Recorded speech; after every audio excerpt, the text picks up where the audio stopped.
What's going on, guys? It's your boy Burroaks 77 coming to you from Gold Boys Network. Today, I got two special guests with me because we have a unique box to box today. We are doing an MLS preview show. We're going to go through some MLS futures and we're going to talk about opening weekend, this weekend slate.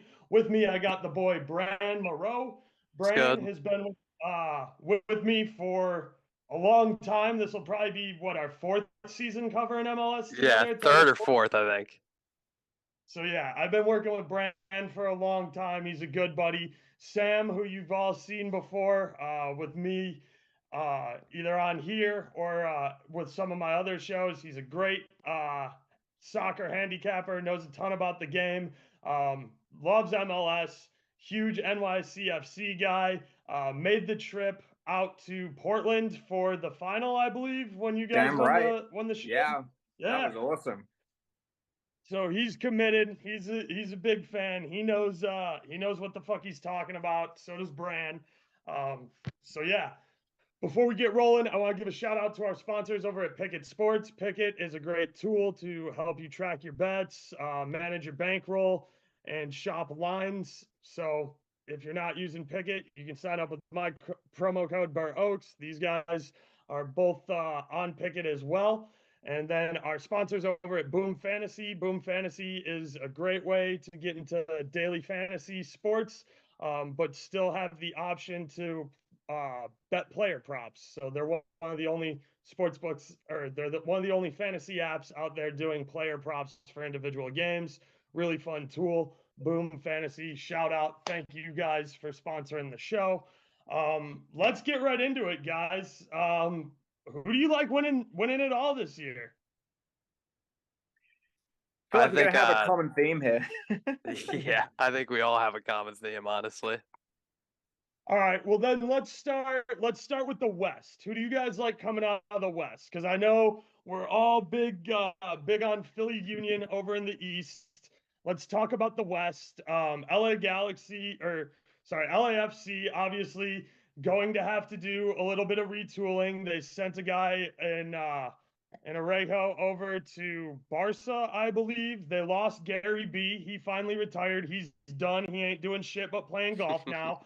Um, Gary B was obviously a major impact signing, helped him win the Shield there. Got a game time goal in overtime for an extra time for him. So it'll be interesting to me to see how LAFC retool this team and what they do, because they missed out over the winter transfer window and signing their big name striker. There has been rumors of them trying to get Aubameyang on loan from Chelsea, since Aubameyang's pretty much being left off of all of Chelsea's rosters. They even sent Will Ferrell, who's like an ambassador for LAFC, over to talk to Aubameyang while he was doing Wrexham stuff with Ryan Reynolds and Mac.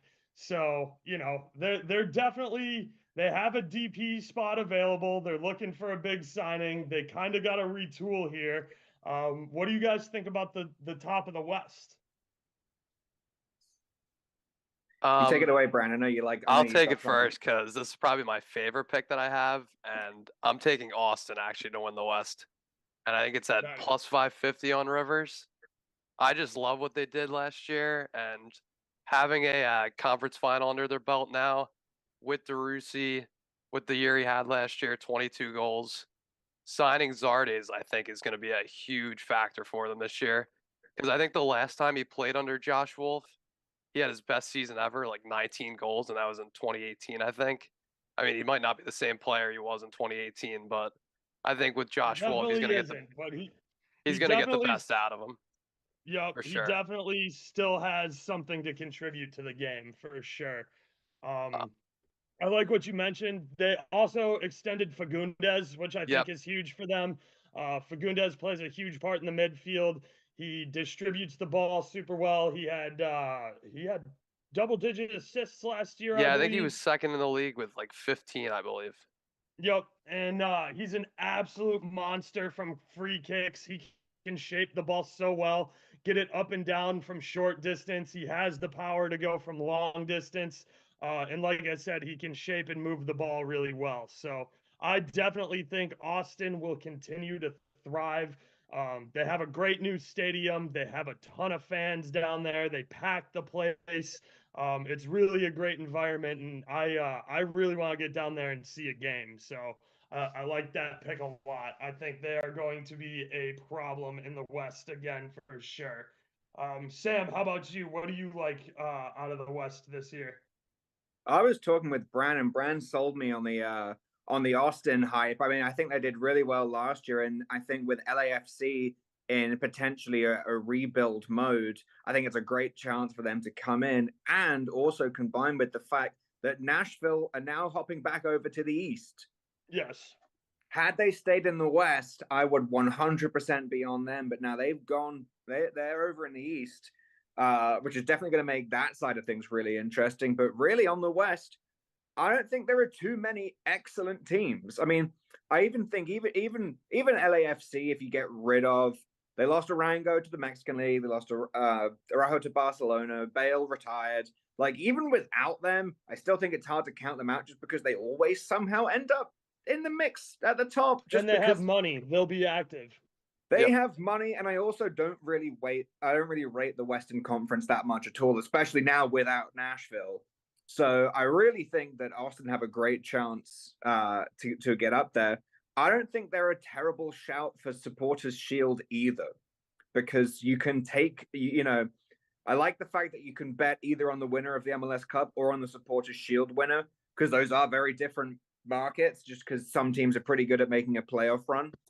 But I think Austin, not just to win the Western Conference, but to be a Supporters Shield winner, is not a bad shout if they can. All it takes is getting over LAFC, and the East is so hotly contested. It means that you might not see a runaway team, even though I know we all like Philly.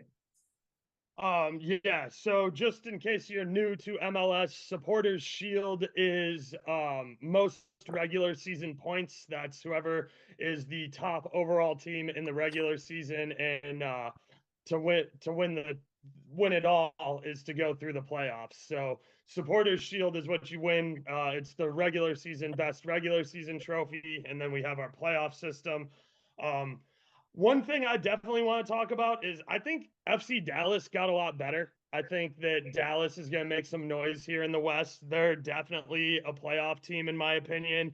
I might even see them sneaking into the top four and fighting for one of those top seeds, which would be ideal for them because Texas is going to be tough this year, man.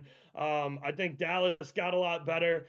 I think Austin is still the team to beat. I think Houston will struggle, but they could make some moves. I think the Galaxy are in a little bit of trouble to start the year. It sounds like Chicharito is going to be out with kind of an extended injury, which sucks for us on Saturday because El Trafico being the night game on Saturday is normally amazing because MLS after dark, El Trafico, it should rain goals. But there's going to be a lot of question marks up top for all of those teams. So I think that'll be an interesting one.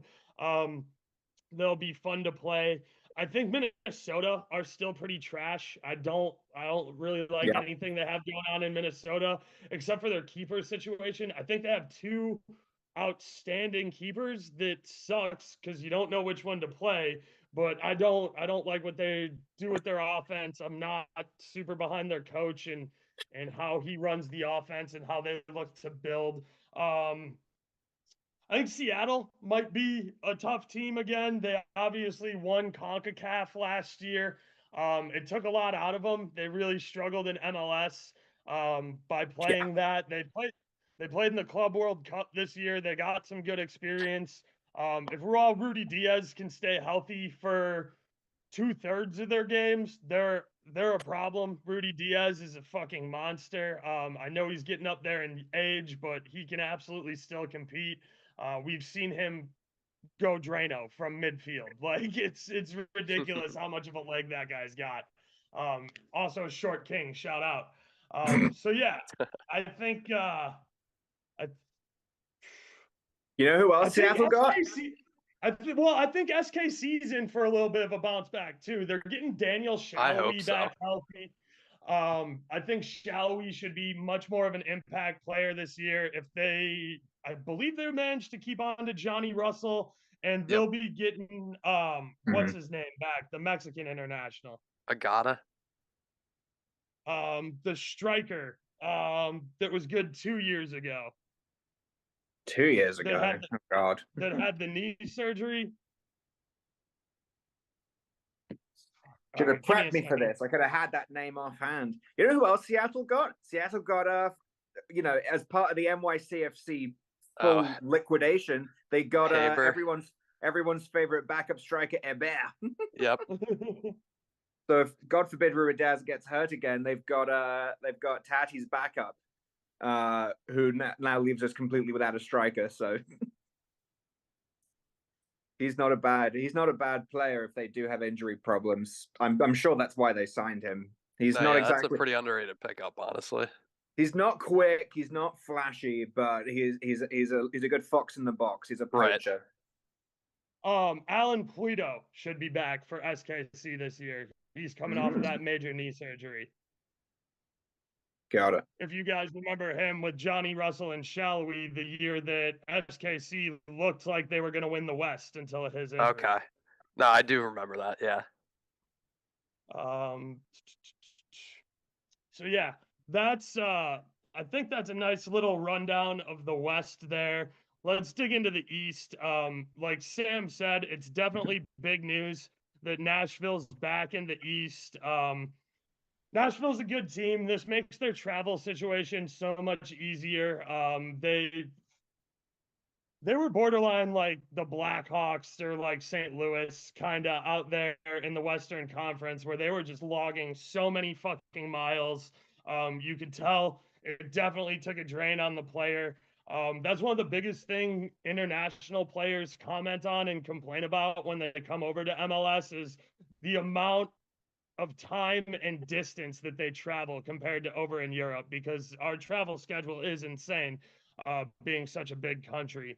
I think New England's due for a little bit of an upswing. They haven't made a ton of splashy signings, but they always manage to find these no-name keepers that just are absolute fucking beasts between the pipes. They still have Carlos Gil, who is one of the top assist men in MLS. They have Gustavo Bao coming back, who is a unit. So I like Bao. I like Carlos Gil up there distributing. I think that what's his name? I want to say it's Turquoise, but it's not. But something like that. Over there for New England, it is a nice little look too. So I think that they'll be trending upwards. I think DC United will be trending upwards. They made some nice signings towards the end of last season and started to put some stuff together. FC Cincinnati, if they can get their shit together and put that, dude, their offensive firepower is unreal. Like, yeah. I'll watch them drop 5 goals in a game and then get clean sheeted in their own building. So if they can make things a little more consistent over there in Cincinnati, I think that'll be interesting. I think Atlanta United trying to kind of salvage their reputation and rebuild that franchise, moving on from King Yosef, will be an interesting watch. They also play in that dome, which is lightning fast. Anybody who hasn't followed me before or listened to me talk about MLS, like that dome, the pitch is so fast, it's insane. There's always goals there. It constantly outranks every stadium in corners per team, won by like 1.5. Like the corners market in that building is ridiculous. There's a nice little edge. That is so interesting. I did not know that. That's really cool. Yeah. It's on artificial turf too. So like the ball tends to run a lot more. So when you like, it's definitely a big adjustment for road teams on their through balls. You can see that it takes them a little while to get comfortable playing on that artificial turf and getting a little used to that stadium. Mm-hmm. Building off of that, I think that Inter Miami are in for a nice little upswing here. I know they scraped into the playoffs last year. I think they'll cement themselves around a 4, 5, 6 seed with the addition of King Yosef. I like that, plus the guy they have from Wolves on loan up top there. If they can get their back line a little bit more organized, they definitely played much better towards the end of last season. I think getting King Yosef is a massive upgrade from It's so huge. Higuain, who was done. He was just done. He didn't have the legs, the lungs, or the cardio anymore. And last thing I want to talk about is Toronto FC, I think, got the biggest upgrade Yes. in the East. They went out and got Sean Johnson from your team, who is America's #3 keeper. And he's very, very good between the pipes. They still have Insigne. They still have Bernadeschi. It's still picking Italian up there, but their defense got immediately better the second they signed Sean Johnson. And I think Toronto is going to be a problem. I actually have them to be the best Canadian team. I love it. I love the Toronto love. I don't understand why they are being so disrespected in every single market. Like, I know that last year was finishing, when all was said and done, they had a pretty poor performance. But that, the difference between the first half of their season and the second half of the season, but when Insigne and Bernadeschi night and day. Once they got them two Italians, it's huge. It's huge. Like, they were 100% playing like a playoff caliber team once they got those guys. And it's just the fact that they were so awful at the start of the season that they just couldn't really do anything about it. But like, I was talking, I think I did a little mock lineup because I sent it to Bran like a month ago. And like, they've got Sean Johnson in goal, which is massive because they were so leaky. They were one of my favorites for both teams to score in over 2.5 because they would always score, but they would always concede. They've now got their front three is Jesus Jimenez, who's still very solid, and you've got Insigne and Bernadeschi. The midfield, they've got the Canadian Osorio, I think his name is. Yep.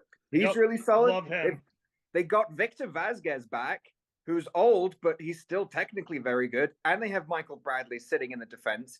And then they just got some left back from, I think, like Dynamo Kiev. So he's played in Europe, so he's solid. They have Larea, the Canadian defender, as well. Yep. And then, like, I don't know their center backs, but they've been around for a while. And it's just like a very solid team. That's a scary team. And the price has shifted. But I locked them in to win the whole thing at plus 5,000 like a month ago.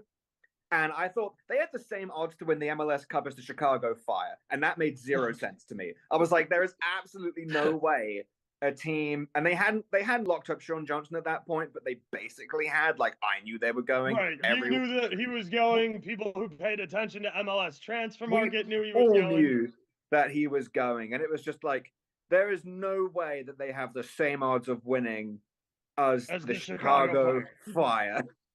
So it's still like plus 3,200, somewhere around the plus 3,000 region. I'd still take that. And there are a couple of really fun markets on Bet Rivers where it's basically a head-to-head, and you can basically pick a team to finish above a certain team. And I don't get that best Canadian market, but I like that one as well. But I did get Toronto over Montreal. I don't think Montreal are going to be very good this year. It's plus 190. I almost had it at plus 230, but I was too slow on it. I saw it move on me, and I was like, well, people know. But I don't think Montreal are going to be that good. They lost, what's his name? Jordy, I think, is the guy that went to Europe. Yeah, him. Yep. They lost him, and then their star player, Camaro, literally posted on Twitter like a month ago he does not want to play for them. That he thinks it's time to move on from the club, and then he wants to leave. As far as I'm aware, he hasn't left yet, but he doesn't want to be there. So your best player doesn't want to play for you.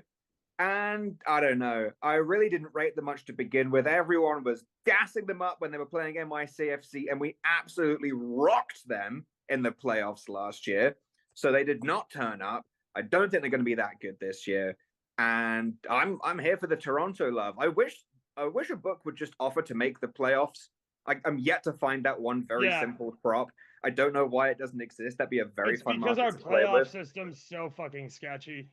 Probably, yeah. We only just got a new playoff format like a few days ago, where we're playing a spontaneous. It was new from last season. It was new from the season, but it's been 3 years. We have a new playoff system every fucking year, and they'll change it again next year. Yeah, which is mad annoying. Yeah. But yeah, I think that's awesome.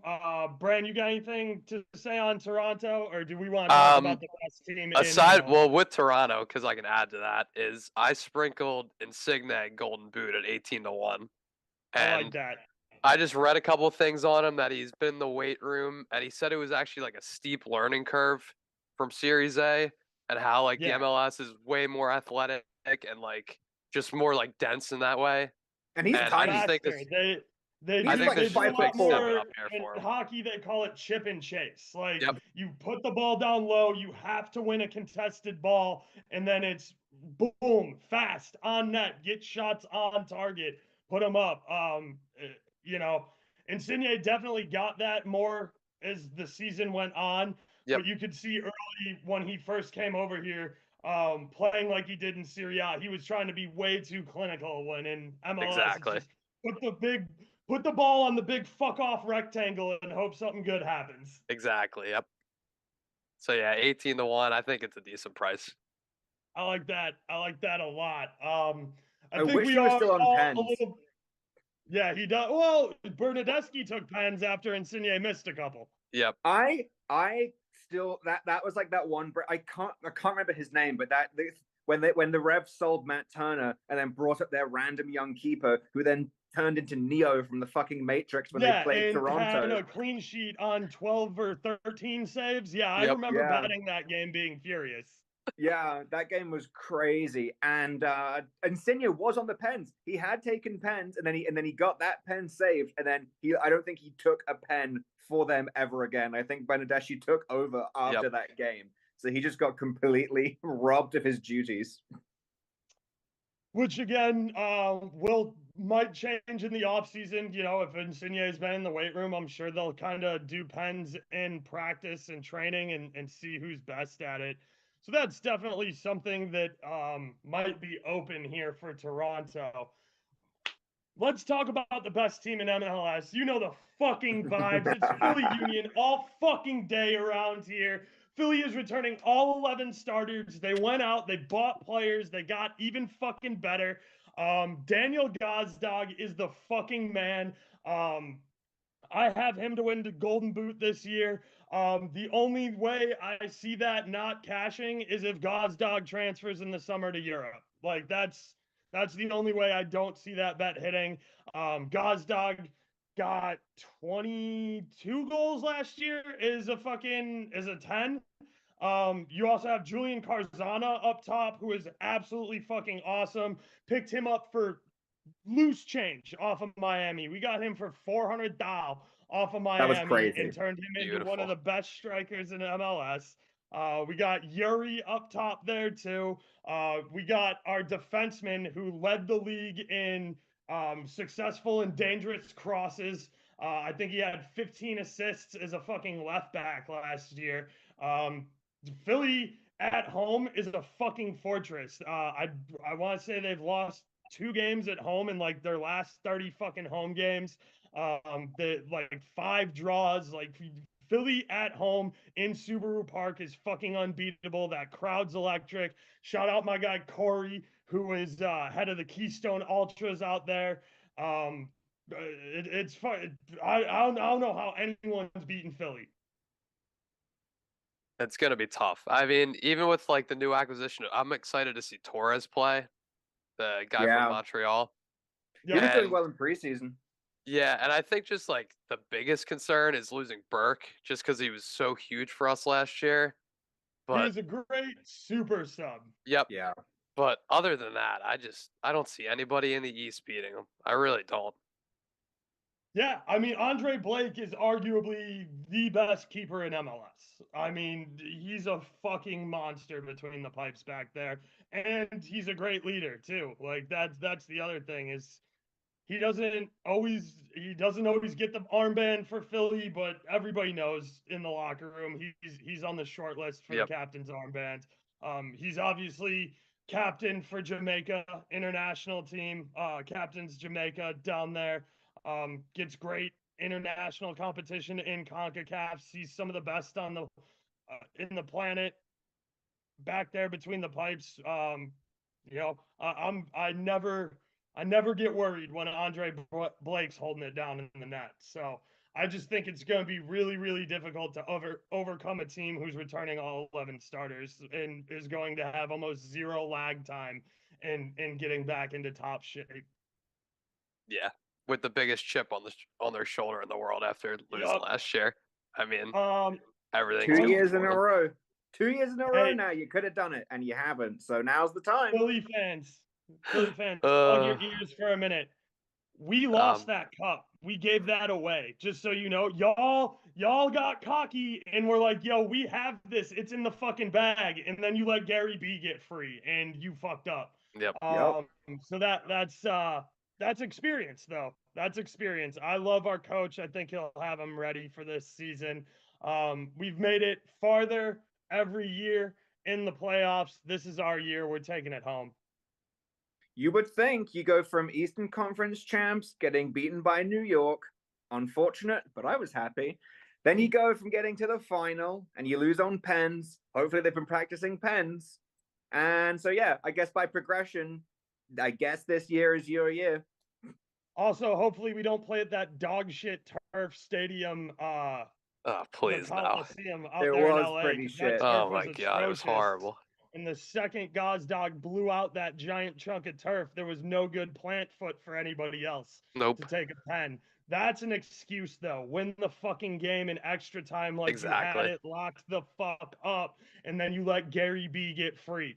I don't know if anybody's watched a Madrid game ever, but don't let Gary B get free. No, he loves it. And you Hate. know what? That maintained his streak. That fun little fact that ever since he left Spurs, he's won a trophy in every single season, apart from the season he got loaned back to Spurs. You could have ended that. You could have ended that, but you kept it going, which is great because it means I get to keep making fun of Spurs. Do you guys have any other futures you want to talk about before we get into this weekend slate? I got a couple of these other head-to-head props on Bet Rivers. Like I mentioned, the Toronto over Montreal at plus 190. There are two others that I really like. One is, and this might be a hot take, but I like it for the value, is Charlotte over Atlanta at plus 215. I know Charlotte's relatively new, but there's a very good chance that Atlanta simply do not come back as a decent team without Joseph. And I think I'll double check the standings. I think that might have happened last season. I need to double check. Atlanta almost made the playoffs. I want to say they finished 9th. No, they finished 11th. Charlotte finished 9th. Okay. There you go. So, and that was with Joseph. Now they've lost him. I know they've brought in. That was with an injured Joseph that they played maybe 2 of their last 5 games. That's fair. When he wasn't flipping buffet tables and causing chaos. I've had this thing with Sam before. Atlanta's in the fucking mud, guys. They hired a fucking coach that literally told children from the academy they weren't training hard enough and they couldn't have water. That's why Joseph was asked to be removed from that team because he wasn't taking that shit.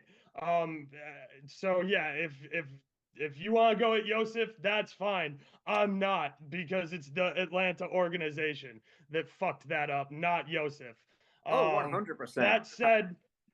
That said, Charlotte was a wagon at home last year. I believe they still don't have their own stadium. They're still going to be playing at Titans Stadium. So yeah, I mean, huge crowd. If they can fill that building, it's a very tough place to play. Love their new kits too. I think the Skittles purple and blue is fucking sick. Those are fire. Oh, 100%. I also, and then this other one, which pains me to take, but I think there's value in it, is the Red Bulls to finish over NYCFC at plus 170. I don't understand why the books think we're like the 3rd favorite to win the whole thing. It doesn't make sense. We have sold everyone. I think half of our starting 11 from the team that won the cup is gone. Tati is gone. Maxi Morales has gone home to Argentina. Are you guys do you have no chance of getting Tati back this summer? Because he's on loan. They didn't purchase I know him. he's on loan, but I don't see a world where you go and play in La Liga, Where then he come comes back back and plays and here when stay in the he's still on MLS. Girona's roster. Yeah, I mean, I either see them taking him permanently or he goes somewhere else. I think once you go to Europe, you don't really come back. So I know he's on loan. I kind of wish we just sold him, because now there's this question mark about the fact that technically he's still our player, which he is. But I just don't see, if Girona don't want him, then someone else will. Like, there were so many teams sniffing him. Like, Leeds were looking at him, which I didn't get. I thought he would have been a good signing for Leeds. There were a bunch of teams that were looking at him. You could have gone to Serie A. He ended up going to Girona just because of the City Group connection. But I don't really see a world in which he comes back and stays. He did his job. He was a Golden Boot winner, won the cup. That's that's your MLS bucket list. But the Red Bulls have actually made good signings. Like, they just signed a guy from, I think, the Belgian league, Dante Van Zier. I'm not trying to say his name, but apparently he's solid. So now they've got another guy to go up top with Lewis Morgan. Lewis Morgan's staying. Yep. They Great still have steal from Miami. They're just a very good squad, and they were only one place behind us. Like, there were 2 points behind us. We came third, they came fourth. And we're just not that squad anymore. No Tati, like Maxi's gone back, Sean Johnson's gone, which is, I'd say, arguably the biggest loss, because that's your biggest loss for sure. It's so Tinnerholm left. It was the starting left back. I know he was hurt for like a year, but he was definitely going to start. We lost Callens. Callens went to join Tati in Girona, so that's our starting centre back. Like, half the roster's gone, and people still think we're the third favorite to win the cup, at least in the eyes of the books. I don't see it. I see us coming fifth, sixth, seventh. I think we'll scrape in, just because it'll be close, and we'll probably do it by the skin of our balls. But I see Red Bulls coming like third or fourth. It's I think they're solid, and I'll take them at plus money 100% to finish above us. Absolutely. I like that a lot. Bran, you got any other futures? Just one last Golden Boot play. I took Mukhtar at 11-1 on FanDuel. It's more of just a price play for me, because run it back. Why not? Because he's 5-1 on DK. I mean, I don't see him not putting up these absurd numbers again this year. Like, I have every reason to believe he's going to do the same thing and just carry his team like he did last year. So 11-1, I gotta take it. I took a little flyer on King Yosef as well, for a similar reason. If he can stay healthy and his knee is okay, I think in Miami he's going to be an absolute fucking weapon. He's the fastest to 100 goals in MLS history, guys. Like, when this guy's healthy, he is an absolute fucking monster. Like, the Colombian King Yosef, they don't call him King Yosef because he's not fucking good, guys. He really is that fucking electric. I want to say he had 30 goals the year that Atlanta won the fucking trophy. So it's crazy. King Yosef is a fucking monster.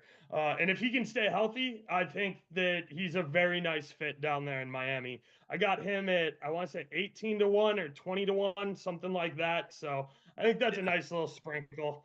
For sure. Because the other reason I like that is he will be the main goal threat on that team. Like, that, I like Gazdag to win Golden Boot. The problem is, like, Yuri and Karzana are going to eat too. Like, up there in Toronto, like, Insigne definitely might win the Golden Boot, but he's got to contend with Bernadeschi. Osorio gets his. Their other guy up top will get his. The reason I like King Yosef is because he will be the primary striker there. They'll put him on pens too. What's up? They'll probably stick him on pens as well. Oh, of course they'll stick him on pens. I think his pen record is elite. Yeah. It's no Tooney elite. I mean, not everybody can be Ivan Tooney and never miss a pen in their entire career. So yeah, I definitely like that. I want to mention Supreme. If you found Insigne 15 plus goals plus 350, I think there's a ton of value there as long as Insigne stays healthy. Def God, thank you very much for coming out. Would have loved to have you on the show. Def God knows his shit on MLS too. Enzo for Charlotte is definitely going to be a great player. I like that signing a lot for them.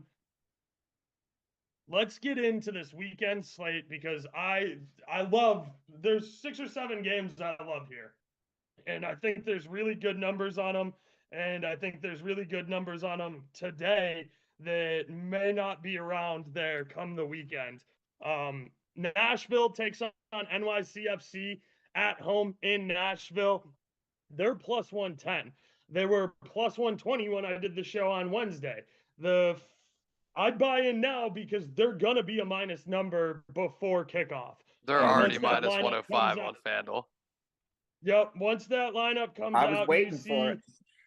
Mukhtar, the reigning Golden Boot, with Sapanj up there. That's a problem, guys. And as Sam has said, NYCFC, they have Thales Magno, who I really hope develops into a great player. Shout out my Brazilians. But other than that, they don't look good in the midfield, in the back, or between the pipes. So Nope. yeah, I think the MLS Golden Boot winner from last year in Nashville are gonna run it up here, especially home opener in their building. Place will be jumping. Yeah, give me Nashville plus 110. Yeah, I locked that in about a month ago at plus 150 when we had no players. I was like, I know this is going to move. I just know, and there is no way that they're getting rid of any of their good players. So we are 100% losing. So I snagged out like a month ago, and then I doubled down on it at plus 140 like a week ago. And it just turns out that I guess everyone this week remembered that we're shit. So 100% take Nashville to win, take Mukhtar to score. Like, what else are you doing? I'll 100% bet against my own team. And if I'm wrong, it means that we won or we got a point. So Yep. I would take that. Also think Thales Magno at like Thales Magno's almost plus 500 and he will be starting as a striker. Like, it's not, if we score, it's probably going to be him. So I just think from a numbers perspective, it's not terrible, but honestly, I could see this being a 1 or 2-0 game. I'm not sure what's going to happen. Moving on, we have Atlanta United taking on the San Jose Earthquakes. San Jose got a new coach. San Jose play really exciting ball. They got Ebosi out there, who they got from Portland a year and a half ago, is a mid-season transfer and has been lights out for them. San Jose also have Cade Cowell, who I like a lot. He's a great young American player. He's got his first start for them when he was 16. He's just turning 18 this season. He's already getting a ton of snips from overseas. He's a big, stout young kid, built like a linebacker, great on the ball presence, moves the ball well, moves well without the ball. San Jose played an interesting kind of like diamond offense that was really fast paced, moved the ball around a lot, and there were a bunch of goals. Atlanta went out and signed a striker from Celtic. If you aren't sure who Celtic is, like, yeah, they play in the Scottish League. They made UCL and played 2 games against Madrid and scored goals, guys. So, yeah, the striker from Celtic is probably going to be a fucking problem here in MLS. He already said in like in his interviews, he was like, it's almost disrespectful, but I like the vibe. He basically said, yeah, the Scottish League is like is kind of difficult to score in. I'm really going to enjoy like scoring in the MLS. And I was like, all right, okay, bring it, baby, let's do it. So yeah, there's a lot of moving pieces there. I think this is going to be a much tighter game than the books are anticipating. The fact that Atlanta, after this year they had last year, I know they went out and got a big name striker. Atlanta's not afraid to spend money. They do every year. It doesn't always work out for them. I think San Jose is going to be tough here. The fact that they're plus 425, meaning that I can probably get them at a +1. Or maybe even a +1.5, right around even money. I kind of like that. I do love both teams to score over 2.5 here. Like I said, down in that dome, the pitch is insanely fast. It leads to a lot of goals. I also mentioned corners. I think they run it up in corners. Both teams. These are fast-paced, attacking teams. We should see goals fly. I am interested to see what happens with the Celtic striker. I'll probably take a look at his goal numbers, but I definitely think that Jose are getting really dogged here for an opening day game. I'll give you another goal scorer angle in this game, and it's another All right. addition by Atlanta. How about Derek Etienne at plus 225? I was a big fan of ETN over at Columbus. Yep. The thing with ETN is he gets in really dangerous positions. He struggled to finish some of them last year. Right. I think it'll help being in Atlanta where he'll get better service because I think the Crew just really struggled with service. And then Chucho ended up having a complete breakout season and was just the main target there for them.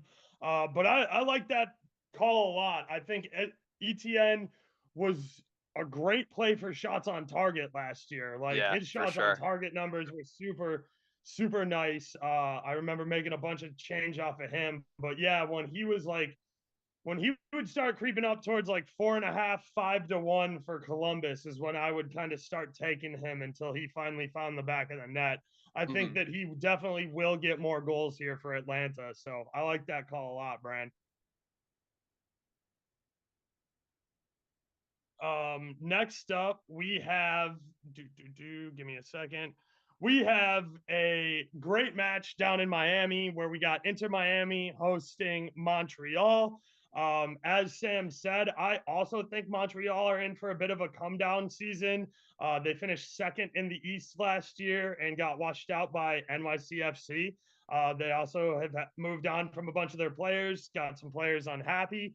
Inter Miami only went out and got better. The fact that you can get Miami at plus 145 is really nice. You can probably get them on a draw no bet right around minus 115. At home last year, towards the end of the season, Miami was fucking unstoppable in their crib. They were running it up on everybody. And now that they added King Yosef, I'm taking a King Yosef goal. He's plus 140, I believe, for an anytime goal. Plus 180 on MGM. You probably are going to want to wait. Oh. Yeah, you're going to want to wait to lock that in because MGM won't void if he doesn't start. Like I said, he's had a lingering knee injury. I think he is ready to go for the beginning of the season, though. But plus 180 on King Yosef is fucking like that's an instant disrespectful. Yeah, that's auto bet. Beautiful. That's wild. Wow. Yeah, they're winning that game. Yeah. Do you guys have anything else you might like there? So I want to look at the odds on Campagna. I don't remember what his assists were like, but if he's playing on the wing, then I take a look at his assist. I know they ran mostly 4-4-2 over there with Campagna is the second striker. The second striker. I'll take a look at that. I mean, I guess it's going to be difficult because we've got to see how they play with the two of them. Yeah. But he could ease. I mean, you know, if Josep's going to be the scorer. I mean, if I can get nice odds on Campagna to score, I'll take him to score because he's great. But I'll look at the assist as well, just in case he lays it off. Yeah, I like that. He just has to stay healthy. Right. He was so injury prone last year. Campagna? Yeah, he got hurt. Yeah, he got hurt once. He did, but and Joseph. So fingers crossed for them. Both of them stay healthy. That's the concern with Joseph. Campagna only got hurt once, but he was out for an extended period of time. After that, we have Charlotte is hosting the opener against the New England Revolution. As I mentioned, I think the New England Revolution are in for a bit of a bounce back here. I love Gustavo Bau to get a goal. I really like I didn't have the numbers on Wednesday and I didn't have time to look before today, but when I get Carlos Gil assist numbers, Anything over Oh, plus yeah. 120 is a play, guys. Just putting that out there. They give you anything above plus 120 on Carlos Gil, take him. He's been top 3 in assists in MLS for 3 fucking years. Also, MLS is the only soccer league on the planet giving you hockey assists. Like, that's why we talk about assists so much. Good chance in that market that we're going to find an advantageous number, and that's why we're playing it. The fact that Bow is plus 190 to score right now is a little fucking ridiculous to me. Swidarski plus 165. This game has both teams to score over 2.5 written all over it. I like what Carolina's got going on. I think they're going to make some noise this year. I like what New England's got going on. They do have a very good keeper, but Carolina at home always scores goals. I'm probably going to stay off of a side in this one and just take both teams to score over 2.5. That's minus 115-ish. Love that price. It is worth noting that Carlos Gil will be taking the penalties for New England, not Bow. So Gil to score or assist prop is always in play. I personally like splitting units because I don't do as many parlays as other guys, but Gil to score or assist is a parlay piece always. Yeah, he's a baller. He's great. I love Swiderski as well. That game's got goals written all over it. I wonder what both teams scored 2 goals each would be. That could be fun. Both teams to score twice? Yeah. Who knows? Could be an absolute goal. Yeah, I mean, over 1.5, over 1.5. Team total over 1.5, team total over 1.5. I would say, I'm guessing plus 145, plus 150 area. Yeah, I would assume. Oh, also, Carlos Hill is plus 175 for an assist. So that's outrageous. Just go and bet that now. Where's that I only get it on DraftKings because New York sucks and it might. I'm gonna wait then because DraftKings usually has the worst assist number too. Yeah, plus 175 Rivers too. Okay, all right. So they know. They finally, dude. They were paying. Dude, you. What, 2-3 seasons ago, me and Bran were looking at each other like, yo, are they going to seriously keep putting plus 400 on Carlos Gil? He's had an assist 5 games in a row. Damn. That's when Busca was on the team and he was just feeding them through balls and he was scoring every single time. Yeah. I miss him. That was a great team for sure with Turner still in so that good. Too. Moving on, we have the best team in the league, Philly Union. Doop. Taking on Columbus Crew in the home opener. I told you guys, Philly don't lose games at home. Philly is going to come out and smack the Crew around. They will probably keep a clean sheet. They are going to score 2 or more goals. I'm taking Philly on the money line, minus 135. Team total, over 1.5, plus 105. Gazdag anytime. Gazdag first. Karzana.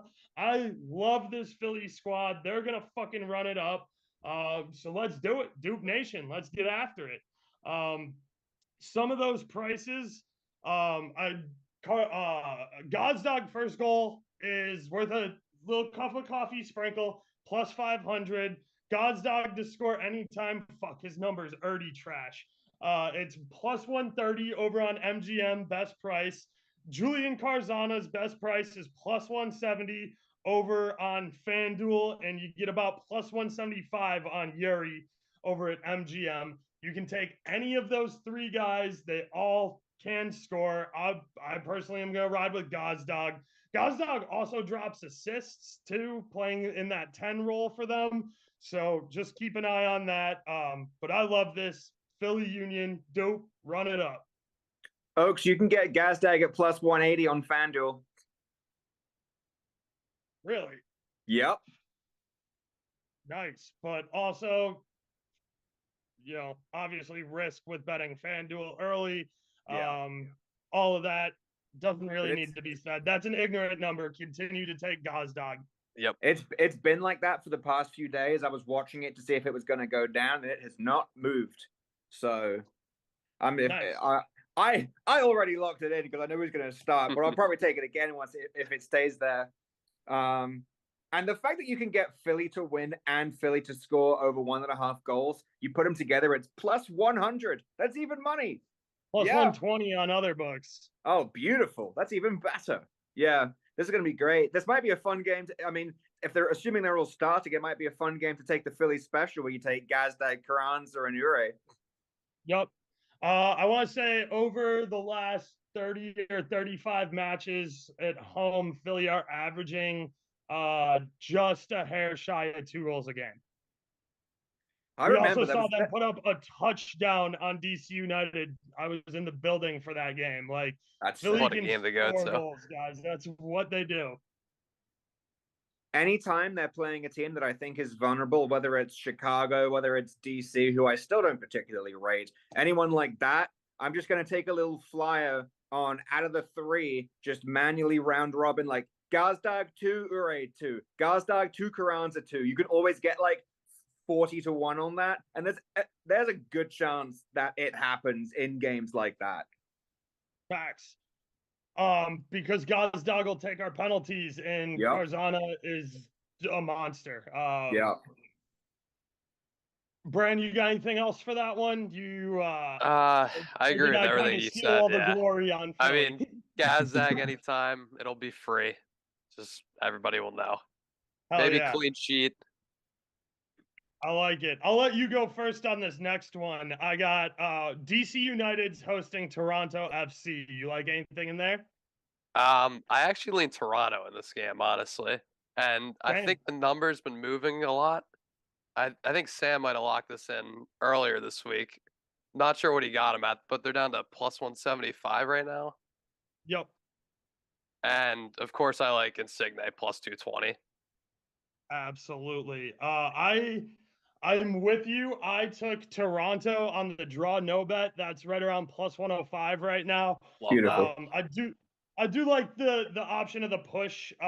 Being on the road, first road game should be tough. DC United do have a good crowd. They got Bentke from Crystal Palace, who I think should have a much bigger impact this season than he did coming over towards the end of last season. Now that he's had an off season with the team and is getting more adjusted, I think he's definitely due for a breakout year. I like goals a lot in this game. I like both teams to score over 2.5. Bernadeschi is plus 240, and that's available on Rivers. I locked that in for a half unit today. Beautiful. The fact that you can get Bernadeschi to score at plus 240 is fucking ignorant to me.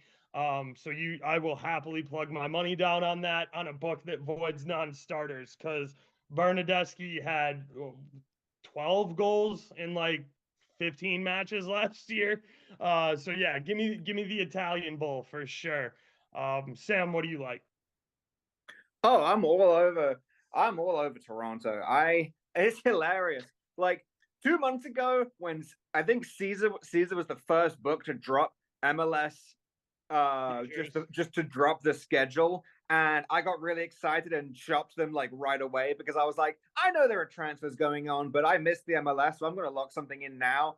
And I put together like back in that day, Nashville was plus 150 to beat NYCFC. The Toronto double chance was like minus 120. It was just like, I locked in a bunch of things back then, and I have watched the closing line value on all of those just get so much better. At this point, taking prices today, you really can't go wrong with Toronto. I'll probably take the Toronto money line until DC prove me wrong and show up looking like a respectable team. I will not respect them. So let's see if Benteke remembers how to shoot the ball. Let's see. I do like their player Taxi Funtas. He's really good. He can score. He can score and he can assist. He had a great little streak where he was just the only person on that team doing anything. So I do like him. But if Toronto comes out with a full force lineup, if Sean Johnson's playing in goal, I don't know if DC score. They probably will find a way, just because Toronto were such a wagon for both teams to score over 2.5. But you know, I love them. The home opener. If you get shut out in the home opener, you're a fucking embarrassment, and people aren't going to show up to the next game. So get a goal. That's true. There is motivation there. But if Toronto's coming out with a full strength lineup, I don't see how they don't come away with at least a point. Facts. And that's I like that a lot. Next up, we got Cincinnati hosting Houston. Houston last year on the road were atrocious. They were almost an auto fade. Cincinnati poured it on, found their offense, found their stride towards the end of last season. It'll be interesting to see if they can keep that up this season. They're minus 167 on the money line, pretty heavy favorites. I don't have a ton on this game that I'm locking in until I see lineups. So yeah, unless you guys have something on this game, we'll keep it moving. I like have nothing. I mean, I like Brenner or Vasquez. Got to see the Yo. lineups though.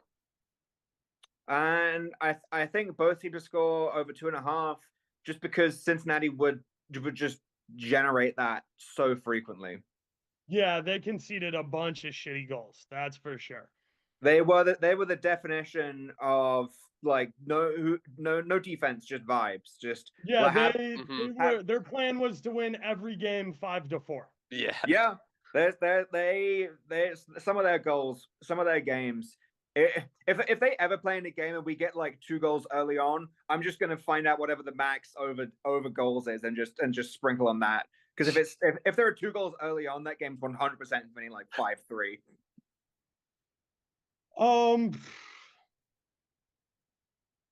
Next we got Orlando City hosting New York Red Bulls. New York Red Bulls last year on the road were a fucking wagon. Orlando had to ship off some of their international players. They still got the young Uruguayan that I like a lot. But they're definitely in a transition period. They still got Gillespie between the pipes back there, the Peruvian nightmare. So they are very difficult to score on. But as Sam said, I think the Red Bulls improved a lot. I think that they are going to continue to be very tough on the road as they were last year.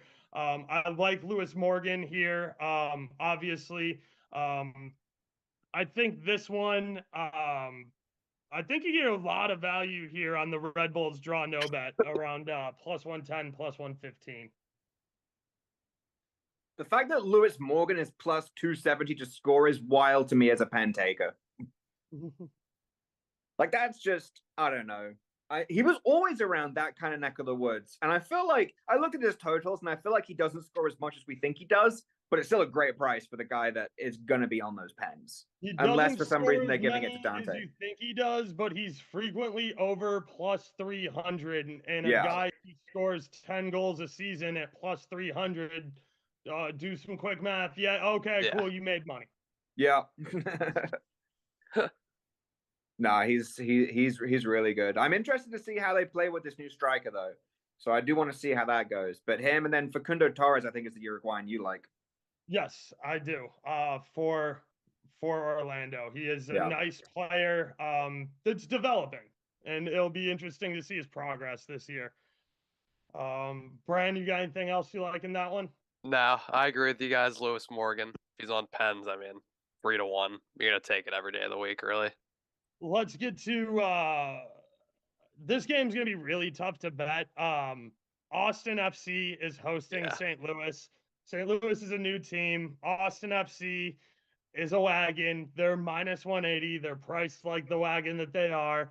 And DeRussi's an unbettable price. I think I saw minus 150. Yep. The one thing I will say that I like here is I'm gonna take Fagundes for an assist.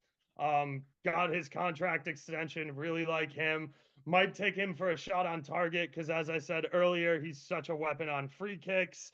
And then I'm not even super familiar with St. Louis's roster, so I can't give you a ton of counterpoints on that. And new squads tend to have good opening days in MLS, though, so I wouldn't be surprised if St. Louis was competitive in this game and kept it within a goal. But I'm not gonna put my money on it. No, yeah, I totally. This seems just like a totally unbettable game at this point, just from a price standpoint. Yeah. And it just seems like Austin could roll them like 3-0, and you can't really get any value with that. I agree with you. And I'm probably going to skip this Dallas Minnesota United game for the same reason. Down in Dallas, I think Dallas roll. They're priced that way. Minnesota's plus 350 on the money line. As I told you, I don't really like what Minnesota has going on. I like what Dallas has going on. I think we can kind of skip that one and get right to the most entertaining game of the night, kind of the nightcap, which is El Trafico. LA Galaxy are hosting LAFC. As we said, this is going to be an influx transition game. That said, there are always El Trafico is always a banger. MLS After Dark. This screams goals, even though they're going to be out without their best known strikers. Jovic for LA Galaxy, Puig over there. LAFC will have some nice substitutes here. I think both teams to score over 2.5 for sure, maybe even over 3.5 in this game. I thought the Galaxy put together a great stretch to finish out the season last year. Ended up playing LAFC in the playoffs, took them to extra time in an absolute awesome banger of a game. It was either 2-2 or 3-3 going into extra time.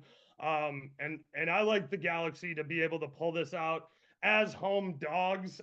Give me them on the draw no bet at plus 115, plus 120 area.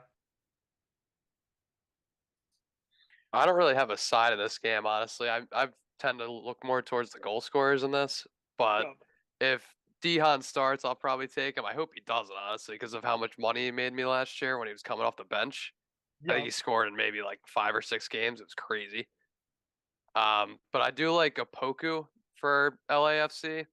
I thought he made big strides last year, and he's plus 220. I think that's a good spot for him. I love that number. You're not gonna like to hear this, Oak, because I know you don't really rate him. But last year, Carlos Vela scored a hat trick on the opening day. I'm pretty sure he didn't.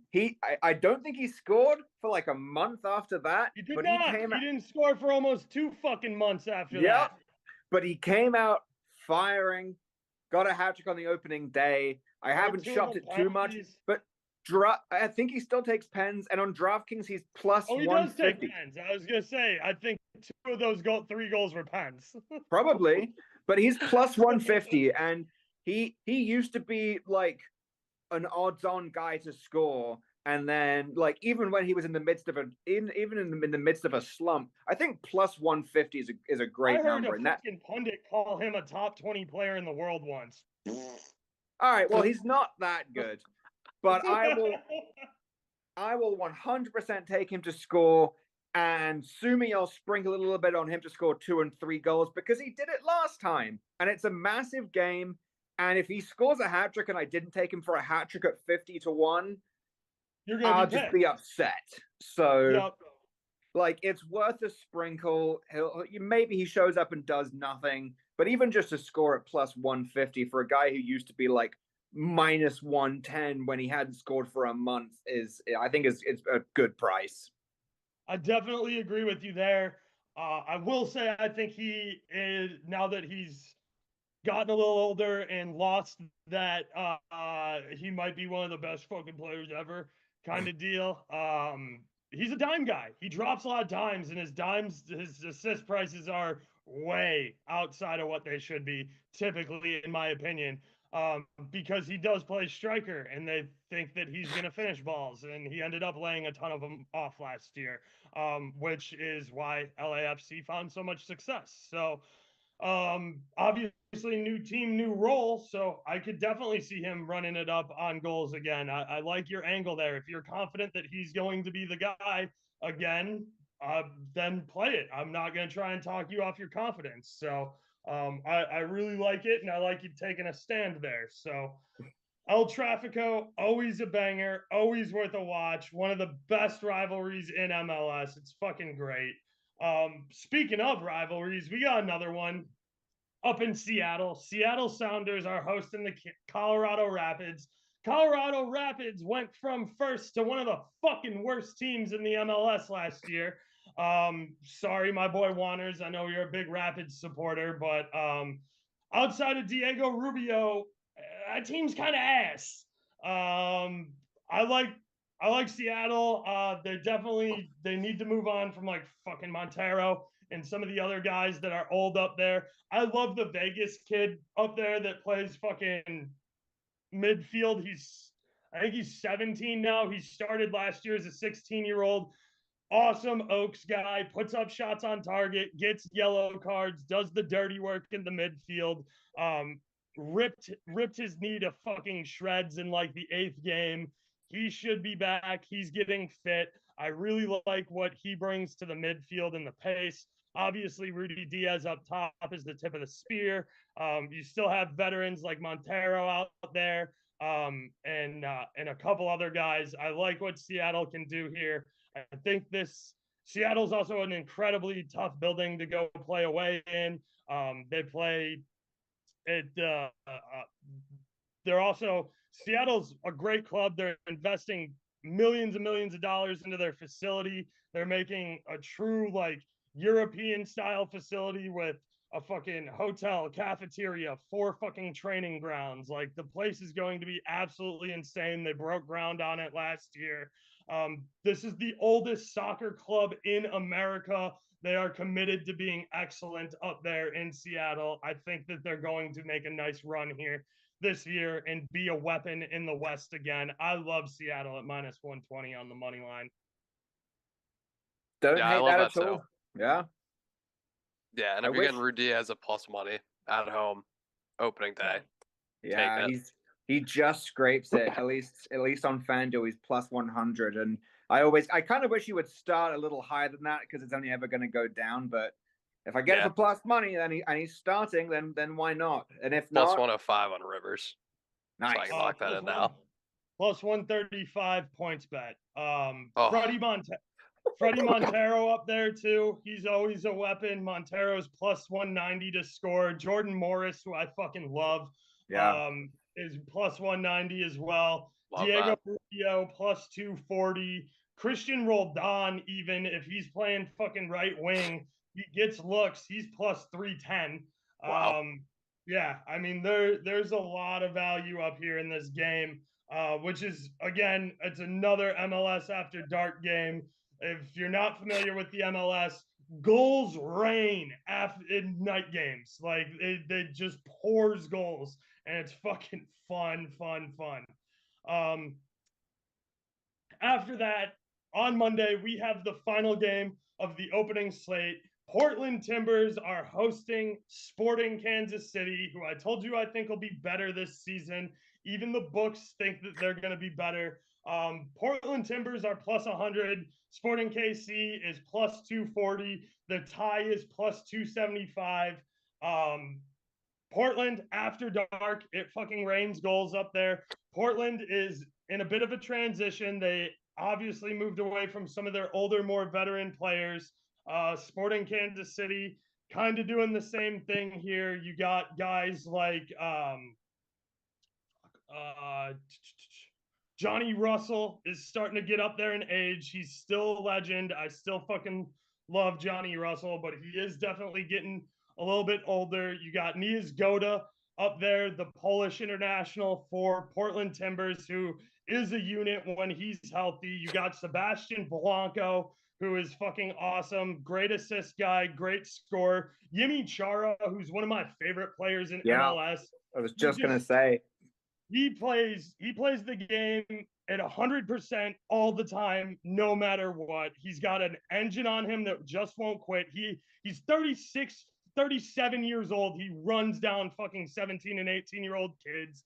He's got the biggest smile on his face I've ever seen of anyone out there playing football. He's just an insane joy to watch. So I love me some Yimi Chara, and I love his props too, because he's a guy that you don't necessarily know if he's scoring or assisting, but he had over 15 goal contributions last year, and I just love Jimmy's game.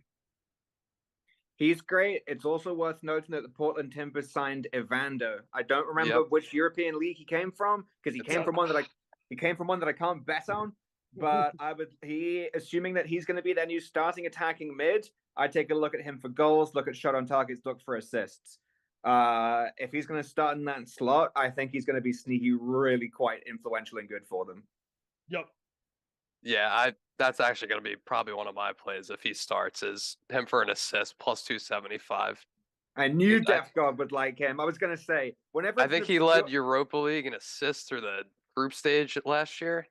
Whenever it's an obscure European league that I can't bet on, my first thought is that's a Def God pick. I'm like, if it's like Belgian league, like, he probably knows who Dante Van Zier is. That's definitely a Def God guy. You got to know who that is. But yeah, no, seeing him in the MLS is going to be really interesting. While we're here, because we're gonna end up just talking about this anyway. You guys want to talk Batiste? Since they're getting ready to start here shortly, we got about 10-15 more minutes. We got lineups. We do. We got lineups. Batiste Is starts Figure at starting? 3. Are they playing the 3 guys they need to play? Fakir's starting in the middle. Wanmi's on the left. Borja is still injured. I still like Batiste here. With Fakir and with Wanmi. Take Wanmi for a goal. He's been scoring. He has been. Batiste is plus 105 on the money line over at MGM. I'm gonna lock that in. I like Batiste to win here. I like both teams to score over 2.5 as well. Elche has been scoring at a really nice clip, especially at home. Elche have been finding the back of the net. So I like both teams to score as well, but I think Batiste on the road handle business here. They've definitely started to get right a lot more and are looking much healthier in recent weeks. So I like the away price here on Batiste. That's a good lineup. I'll take 2 out of the 3 guys that they need to be a respectable team. Fakir, let me see how many books he's sitting on and who they have next. Because Fakir to be booked is also probably a great pick. I'm trying to look at that right now. Mm-hmm. Oh no, he just came off suspension. Perfect. Yeah, Fakir to be booked. Easy. He just came off card suspension a game ago versus Almeria. Plus 250 or Rivers. Yep, he didn't pick one up versus Valladolid. Fakir is a fucking pest. He loves getting in the ear of the referee. He loves getting in the ear of opponents. Didn't pick up a card against Valladolid. I like him for a booking here for sure. Must be nice. Will definitely tell that. I can't even bet it, guys. I can't bet it, but I'll still talk about it. As long as guys don't have the same name. I will never tell anybody to bet a fucking Pepe card again.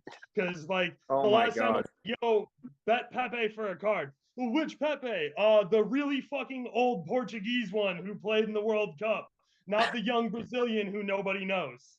What's hilarious is if people got that pick wrong, they cashed because the other one got booked. Yep, the one that was plus 550 cash, of course. DraftKings actually paid out both. No way. That's hilarious. You guys know, yeah, leg one. That was the last leg on a parlay for leg. Wow. It cashed him $250. He's like, I put in 3 more parlays and took all my money out immediately before they figured out that was the wrong Pepe. That's so awesome. Funny. What a great slip up. I'm not touching this Fulham Wolves game with a 10-foot pole. Yeah, 0-0 correct score, maybe. I'm pissed. My under 2.5 goals was like minus 130 last night, and I fell asleep before I locked it in, and now it's like minus 160. Yeah. Sounds about right. I use it as a parlay piece, but I wish I'd locked that one in because that game just looks terrible. Mitrovic isn't back. No one on Fulham can really score except maybe Willie, and I don't know. Everything about that is just gross game. I agree. I like Fulham at home. I'm going to take a shot on Fulham at home. I love Jonathan David to score today versus Brest, who is a joke. Oh, wow. If you can find him for even money anywhere, let me know. Okay, give me a second. I think he's 160 on FanDuel. Yeah, I think it's like obnoxiously gross prices on him. Jesus, they're minus 300.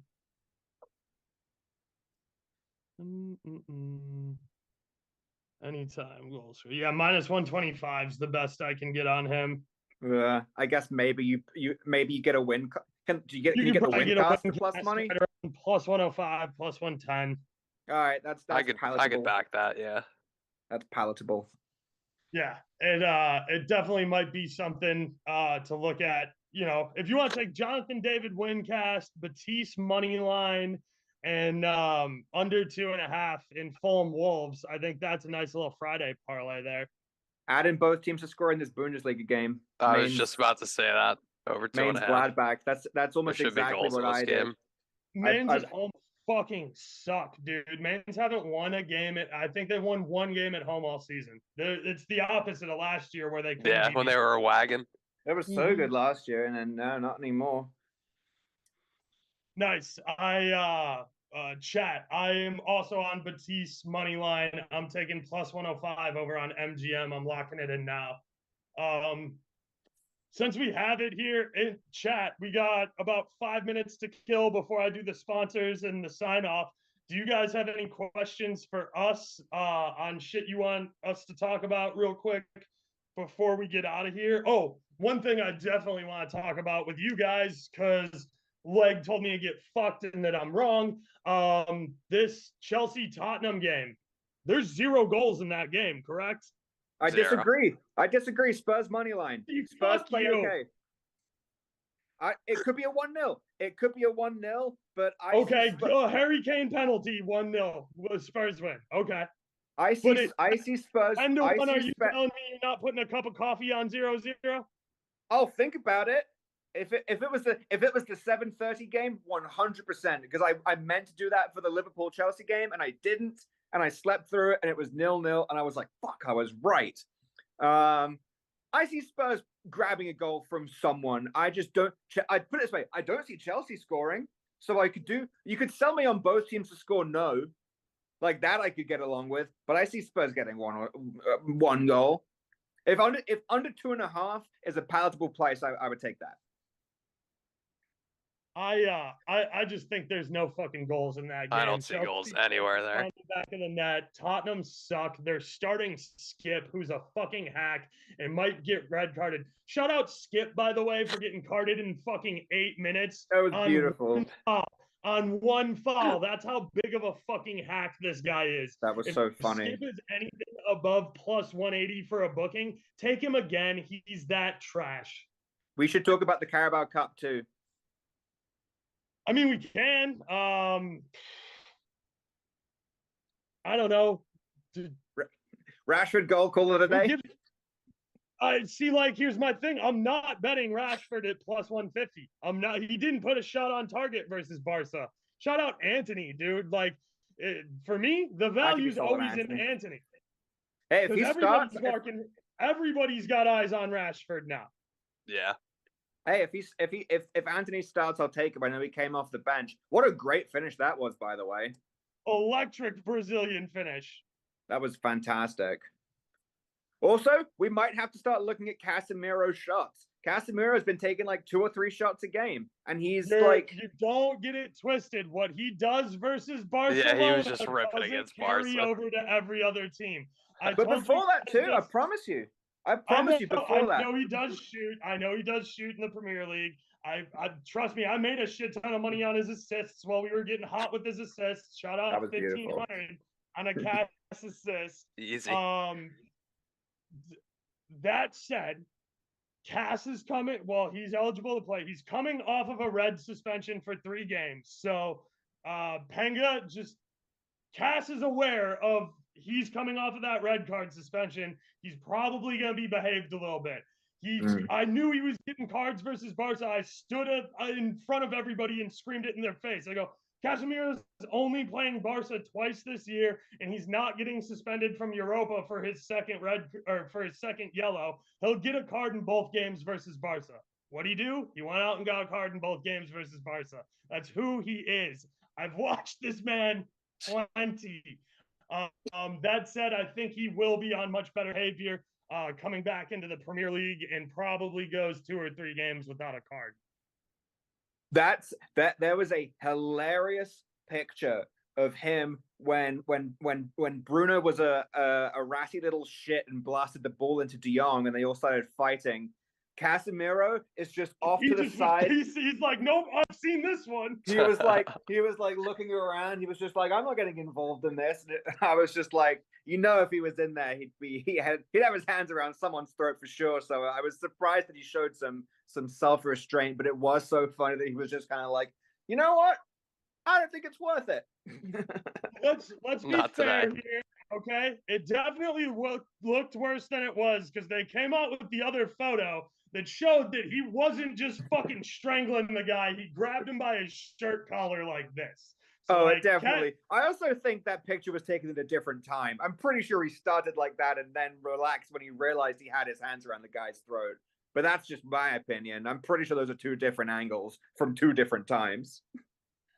But that is Cass. He is an enforcer. He will lay it all on the line for the team. He does not give a fuck.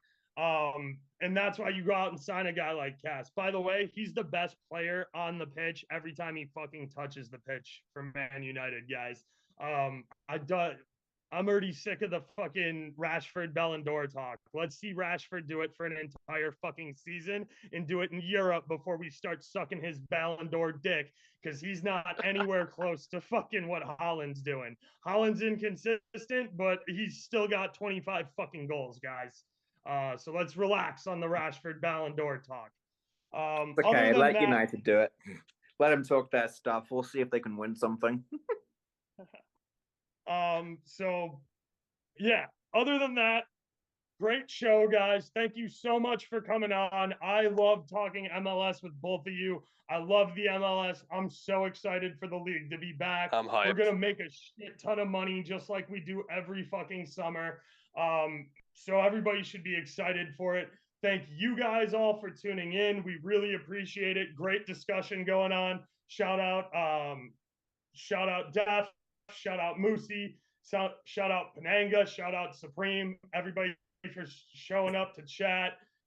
We appreciate you. Shout out to our sponsors, Pickett Sports and Boom Fantasy, two great apps that you guys definitely should go check out. Shout out Gold Boys for hosting us. Shout out Vision for producing. I'm Burroaks77. You can follow me on Twitter at Burroaks77.